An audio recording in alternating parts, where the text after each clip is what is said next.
بسم اللہ الرحمن الرحیم۔ السلام علیکم دوستو، یوٹیوب کے چینل اسلامک سلیوشن میں آپ کو ایک نئے ٹاپک کے ساتھ خوش آمدید کہتے ہیں۔ پچھلی ویڈیو کے اندر ہم نے سورہ الم نشرح کے فوائد اور اس کی کرامات کے بارے میں آپ کو آگاہ کیا اور ایسے چند واقعات آپ کے سامنے رکھے کہ جن لوگوں نے سورہ الم نشرح سے برکات سمیٹی تھی، ان کی آپ بیتیاں، ان کی داستانیں آپ کو ویڈیو کے ذریعے پہنچائی گئیں۔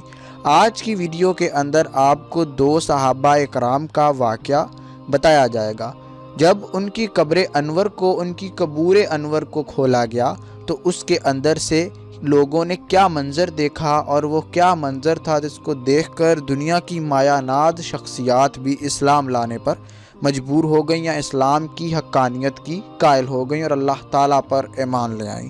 اللہ تعالیٰ ہر دور میں اپنی امت، اپنی جو انسانیت ہے، اس کے لیے معجزوں کا بندوبست کرتے رہتے ہیں۔ دوستو، اس سے پہلے کہ اپنے آج کے ٹاپک کی جانب بڑھیں، اسلامک سلیوشن چینل کو سبسکرائب کا لال بٹن دبا کر سبسکرائب کر لیجئے اور گھنٹی کو ضرور دبا دیجئے تاکہ تمام ویڈیوز آپ کو وقت پر ملتی رہیں۔ تو دوستو، یہ واقعہ ہے 1351 ہجری میں عراق کا۔ عراق میں شاہ عراق نے ایک رات خواب میں دیکھا کہ دو صحابہ کرام اس کے خواب میں آتے ہیں اور اس سے کہتے ہیں کہ ان کی قبروں کے اندر سیم یعنی کہ نمی آنا شروع ہو گئی ہے، ان کی جو اجسام مبارک ہیں، ان کی باڈیز ہیں، اس کو اصل مقام سے نکال کر دجلہ سے، دریائے دجلہ سے ذرا دور دفنا دیا جائے۔ اس بادشاہ نے، شاہ عراق نے جب یہ خواب دیکھا تو اگلی صبح اس نے ارادہ کیا تھا کہ وہ اس کا ذکر مفتی اعظم سے کرے گا اور علماء کے بورڈ سے کرے گا، لیکن مصروفیات زیادہ ہونے کے باعث وہ اس خواب کو مکمل طور پر بھول گیا۔ اگلی رات اس نے دوبارہ سے یہی خواب دیکھا اور ان دونوں صحابہ کو اس نے خواب کے اندر دیکھا، لیکن اس سے اگلی صبح بھی وہ اپنی مصروفیات، امور حکومت کی نظر ہو گئیں، اس کی مصروفیات، اور وہ اس اہم چیز کو بھول گیا۔ تیسری رات عراق کے مفتی اعظم نے وہ خواب دیکھا اور مفتی اعظم سے صحابہ اکرام نے فرمایا کہ ہم شاہ عراق سے بار بار خواب میں اس بات کا حکم دے رہے ہیں، لیکن وہ امور حکومت میں اتنا مصروف ہے کہ ہماری بات اس کو یاد نہیں رہتی۔ مفتی اعظم نے صبح فوراً سے وزیر اعظم عراق سے رابطہ کیا اور وزیر اعظم عراق کے ساتھ بعد میں شاہ عراق سے ملاقات طے پائی، اور شاہ عراق سے جب مفتی اعظم نے اس خواب کا ذکر کیا تو شاہ عراق کو فوراً اپنی غلطی کا احساس ہوا۔ اس نے مفتی اعظم سے کہا کہ آپ ابھی فتویٰ دیجئے، علماء سے مشاورت کیجئے کہ ایسا کیا جا سکتا ہے، اور ہم بعد میں ان صحابہ اکرام کی قبور کو چاک کر کھول کر ان کے اجسام مبارک کو کسی دوسری جگہ پر منتقل کر دیں گے۔ مفتیان کرام نے فوراً سے اپنے بورڈ کا اجلاس بلایا اور اس اجلاس کے بعد یہ فتویٰ دے دیا گیا کہ ان صحابہ کرام کی قبور انور کو چاک کر ان کے اجسام مبارک کو وہاں سے نکال کر کسی دوسری جگہ پر منتقل کیا جا سکتا ہے۔ ایک تاریخ مقرر کر دی گئی اور دنیا بھر کے اخبارات میں اس تاریخ کو پھیلا دیا گیا کہ اس دن عراق میں دو صحابی رسول اللہ صلی اللہ علیہ وآلہ وسلم کے دو ساتھیوں کی قبور کو کھول کر ان کے اجسام کو منتقل کرنا شروع کیا جائے گا۔ دوستو، دنیا بھر سے خطوط کا سلسلہ شروع ہوا اور لوگوں نے شاہ عراق سے شرکت کی اپیل کی، اور لوگوں کا یہ کہنا تھا کہ وہ ان صحابہ کی قبور کو چاک ہوتا ہوا دیکھنا چاہتے ہیں اور دیکھنا چاہتے ہیں کہ آخر اندر سے کیا حالات انہیں نظر آتے ہیں۔ شاہ عراق نے تمام لوگوں کی دعوتوں کو قبول کیا۔ وہ حج کے دن تھے، حاجیوں کی کثیر تعداد نے بھی حج پڑھنے کے بعد عراق کا رخ کیا، اور کہا جاتا ہے کہ اس دور کے اندر 5 لاکھ لوگوں کا اجتماع اس جگہ پر ہوا۔ عراق کا وہ چھوٹا سا قصبہ تھا، لیکن اس واقعے کی وجہ سے وہاں کی رونق بہت زیادہ بڑھ گئی۔ تو ابھی وہ دن آن پہنچا کہ جب صحابہ کرام کی قبور کو کھولا جانا تھا۔ تمام مفتیان کرام، دنیا بھر کے بڑے بڑے حکمران اور شاہ عراق خود اس چیز کو دیکھنے کے لیے وہاں پر موجود تھے۔ تو صحابہ کرام کی جب قبور کو کھولا گیا تو دنیا اور نسل انسانیت وردائے حیرت میں چلی گئی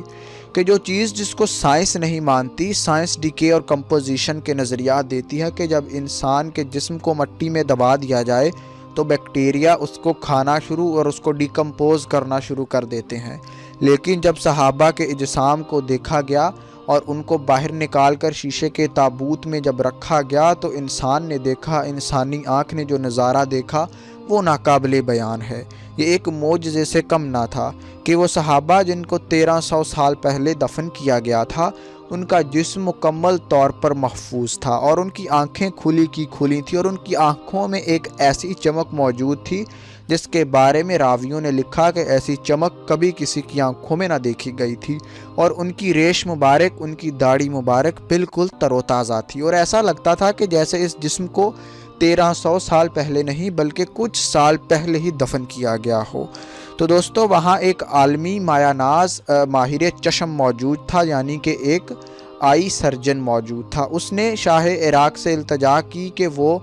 ان آنکھوں کو قریب سے دیکھنا چاہتا ہے، تو اس کو اس چیز کی اجازت دی گئی۔ اس نے جب ان صحابہ کرام کی آنکھوں کو قریب سے دیکھا تو وہ اس چیز کا قائل ہو گیا کہ لگتا ہی نہیں کہ 1300 سال پہلے ان باڈیز کو دفن کیا گیا تھا۔ اس نے فوراً سے کلمہ پڑھا اور دین اسلام میں داخل ہو گیا۔ کہا جاتا ہے کہ اس معجزے کو دیکھ کر سینکڑوں لوگ وہاں دین اسلام کی وحدانیت کو تسلیم کرنے پر موجود ہوئے، اور بہت سے لوگوں نے کلمہ پڑھ کے اسلام کو قبول کیا، اور پھر ان صحابہ کے اجسام کو عراقی افواج نے مکمل سلامی دی، اور اس سلامی کے بعد بڑے بڑے بادشاہوں، بڑے بڑے مفتیان اکرام نے ان کے اس تابوت کو کندھا دیا اور ان کو ایک نئی جگہ پر ان کے جسم مبارک کو منتقل کر کے دفن کر دیا گیا۔ دوستو ایسا ہی واقعہ نور الدین زنگی رحمۃ اللہ علیہ کے دور میں بھی پیش آ چکا ہے، اور یہ واقعہ تو کافی مشہور ہے، بہت سے لوگوں نے سن رکھا ہوگا۔ حضرت محمد صلی اللہ علیہ وآلہ وسلم نور الدین زنگی رحمۃ اللہ علیہ کے خواب میں آتے ہیں اور کہتے ہیں کہ نور الدین فوراً سے مدینہ پہنچو، اور دو لوگوں کی شکلیں اس خواب میں نور الدین زنگی رحمۃ اللہ علیہ جو کہ افغانستان کے حکمران تھے، اور ان کو اس خواب میں دکھائی دیتی ہیں۔ نور الدین فوراً سے مدینہ منورہ کا سفر باندھتے ہیں اور اپنے جانشینوں اور اپنے گھڑ سواروں اور اپنے فوجیوں کے ساتھ مدینہ منورہ پہنچتے ہیں، اور مدینہ میں جا کر وہ اپنا خواب انتہائی بااعتماد لوگوں کے ساتھ ڈسکس کرتے ہیں، اور سارے مدینہ والوں کی ایک محفل ان کو کھانے کی دعوت پر بلاتے ہیں، اور کہتے ہیں کہ اے مدینہ والو، کیا کوئی شخص ایسا ہے جو آج اس محفل میں شریک نہیں؟ تو نور الدین زنگی رحمۃ اللہ علیہ کو بتایا جاتا ہے کہ دو لوگ ایسے ہیں جو اس دعوت میں شریک نہیں، وہ بہت ملنگ قسم کے لوگ ہیں اور مسجد نبوی کے بعد لوگوں کی جوتیاں سیدھی کرتے ہیں۔ تو دوستو نور الدین زنگی رحمۃ اللہ علیہ نے کہا کہ ان لوگوں کو بھی دعوت میں بلایا جائے، ان کو میرے سامنے لایا جائے۔ تو جب انہوں نے ان دو لوگوں کو دیکھا تو فوراً سے پہچان گئے کہ یہ تو وہی بدبخت ہیں جن کے بارے میں رسول اللہ صلی اللہ علیہ وآلہ وسلم نے خواب میں آ کر مجھے اشارہ دیا ہے۔ وہ فوراً سے ان کے حجرے کی طرف لپکے، اور ان کے حجرے کا جب نظارہ کیا تو بہت سادہ سا حجرہ جیسا ایک عام فقیر کا ہوتا ہے۔ اس حجرے میں سے ان کی جب چٹائی اٹھائی گئی تو اس چٹائی کے نیچے سے ایک سرنگ تھی، اور اس سرنگ میں جب نور الدین زنگی نے اپنے فوجیوں کو داخل کیا تو حیرت انگیز طور پر وہ سرنگ رسول اللہ صلی اللہ علیہ وآلہ وسلم کے روضہ مبارک کی جانب جا رہی تھی، اور کہا جاتا ہے کہ وہ سرنگ رسول اللہ کے روضہ کے بالکل قریب پہنچ چکی تھی، اور جب انہوں نے کنفیشن کی، جب ان سے سٹیٹمنٹ لیا گیا ان دو شخصوں سے، تو ان کا کہنا تھا کہ وہ رسول اللہ صلی اللہ علیہ وآلہ وسلم کے جسم مبارک کو نعوذ باللہ چرانے کے لیے آئے تھے، اور اس سرنگ کے ذریعے ان کے جسم تک پہنچنا چاہتے تھے۔ تو کہا جاتا ہے، راویوں نے روایات میں لکھا کہ وہ اس قدر کامیاب ہو چکے تھے کہ وہ حضرت عمر رضی اللہ تعالیٰ عنہ کی قبر تک پہنچ چکے تھے، اور حضرت عمر رضی اللہ تعالیٰ عنہ کے انگوٹھے کو انہوں نے دیکھ لیا تھا۔ تو دوستو فوراً سے نور الدین زنگی رحمۃ اللہ علیہ نے ان دونوں آدمیوں کے سر قلم کرنے کا حکم دیا۔ آپ صلی اللہ علیہ وآلہ وسلم کی قبور اور روضہ رسول، جس کے اندر صحابہ کرام کی قبور بھی آتی ہیں، حضرت ابوبکر، حضرت عمر کی قبور بھی آتی ہیں، حضرت عثمان کی قبور آتی ہیں، اس کے ارد گرد گہری خندق زمین میں اتنا گہرا گھڑا کھدوایا کہ نیچے سے پانی نکل آیا، اور اتنا گہرا گھڑا چاروں طرف کھدوا کر اس میں سیسا بھر دیا کہ آئندہ کوئی بدبخت ایسی حرکت نہ کر سکے اور نہ ہی ایسا سوچ سکے۔ اس واقعے کے بعد راویوں نے لکھا کہ نور الدین زنگی مدینہ کی گلیوں میں ایسے روتے ہوئے اپنا سر پیٹتے ہوئے پھرتے تھے کہ یا رسول اللہ آپ نے اپنے اس غلام سے کیا خدمت لی اور آپ نے اس تمام دنیا میں کائنات میں صرف مجھ کو ہی چنا، میں کتنا خوش نصیب ہوں کہ یہ خدمت میرے ذمہ آئی۔ تو دوستو، خوابوں کی تعبیر کے بارے میں بھی آپ کو ویڈیو ایک بتائی گئی تھی کہ بہت سے خواب ایسے ہوتے ہیں جن میں رسول اللہ انسان کو اشارہ دیتے ہیں یا اللہ کے نیک ولی یا اللہ کے برگزیدہ بندے آپ کو آ کر اشارہ دیتے ہیں، اور یہ دو انتہائی اہم واقعات معجزات سے کم نہیں ہیں جو آج کی ویڈیو میں آپ کو بتائے گئے ہیں۔ آپ کو پسند آئے ہیں تو ان کو شیئر کیجئے، ان کو زیادہ سے زیادہ پھیلائیے تاکہ ساری دنیا